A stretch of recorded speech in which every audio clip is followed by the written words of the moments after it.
2 Kings 6. The company of Elisha the a company of prophets said to Elisha,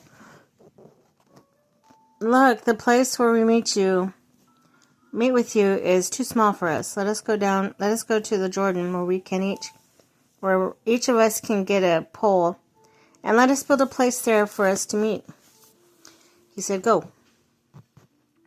Then one of them said, "Won't you please come with your servants?" "I will," Elisha replied. And he went with them, and they went to the Jordan and began to cut down trees. As one of them was cutting down a tree, the iron axe fell into the water. "Oh no, my lord," he cried out. It was borrowed." The man of God asked, "Where did it fall?" When he showed him the place, Elisha cut a stick and threw it in there, and made the iron float. "Lift it out," he said. When the man reached out his hand and took it, Elisha traps blinded Arameans. Now the king of Aram was at war with Israel. After conferring with his officers, he said, "I will set up my camp in such and such a place." The man of God sent word to the king of Israel, "Beware of passing that place, because the Arameans are going down there." So the king of Israel checked on the place indicated by the man of God. Time and again, Elisha warned the king, so that he was on his guard in such a place. This enraged the king of Aram. He summoned his officers and demanded of them, "Tell me, which of us is the side of the king of Israel?" "None of us, my lord, is the king," said one of his officers. "But Elisha, the prophet who is in Israel, tells you, the king of Israel, the very words you speak in your bedroom." "Go find where he is," the king ordered, "so I can send men and capture him." The report came back, "He's in Dothan." And he sent horses and chariots and a strong force there, and they went by night and surrounded the city. When the servant of the man got up and went out early in the next morning, an army with horses and chariots had surrounded the city. "Oh no, my lord, what shall we do?" the servant asked. "Don't be afraid," the prophet answered. "Those who are with us are more than those who are with them." And Elisha prayed, "Open his eyes, Lord, that he may see."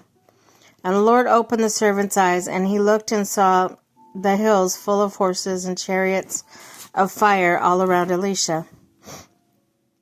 As the enemy came down towards him, Elisha prayed to the Lord, "Strike this army with blindness." So he struck them with blindness, as Elisha had asked. Elisha told them, "This is not the road, this is not the city. Follow me, and I will lead you to a man who you are looking for." And he led them to Samaria. Then, after they entered the city, Elisha said, "Lord, open the eyes of these men so they can see."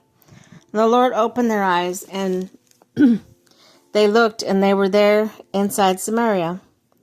The king of Israel saw them and asked Elisha, "Shall I kill them, my father? Shall I kill them?"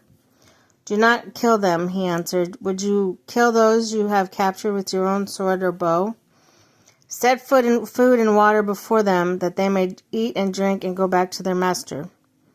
So he prepared a great feast for them. After they had finished eating and drinking, he set them on their way, and they returned to their master. So the bands of Aram stopped raiding Israel's territory.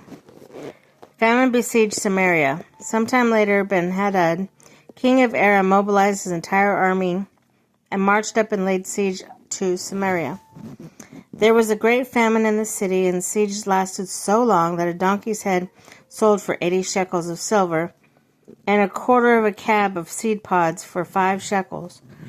As the king of Israel was passing by on the wall, a woman cried to him, "Help me, Lord, the king." The king replied, "If the Lord does not help you, where can I get help for you? From the threshing floor, from the winepress?" Then he asked her, What's the matter?" And she answered, "This woman said to me," excuse me. Excuse me. Okay. From the wife, she answered, "This woman said to me, 'Give up your son so we may eat him today, and tomorrow we'll eat my son. So we cooked my son and ate him. Ugh. The next day I said to her, give up your son so we may eat him, but she had hidden him. When the king heard this woman's words, he tore his robes. As he went along the wall, the people looked, and they saw that under his robes he had sackcloth on his body. And he said, may God deal with me ever so severely if the head of Elisha's son of Shaphat remains on his shoulders today. Now Elisha was sitting at his house, and the elders were sitting with him. And the king sent messengers ahead. But before he arrived, Elisha said to the elders, don't you see how this murderer is sending someone to cut off my head? Look, when the messenger comes, shut the door and hold it shut against him. It is not the sound of his master's footstep behind him? While he was still talking to them, the messengers came down to him. The king said, this disaster is from the Lord. Why should I wait for the Lord any longer?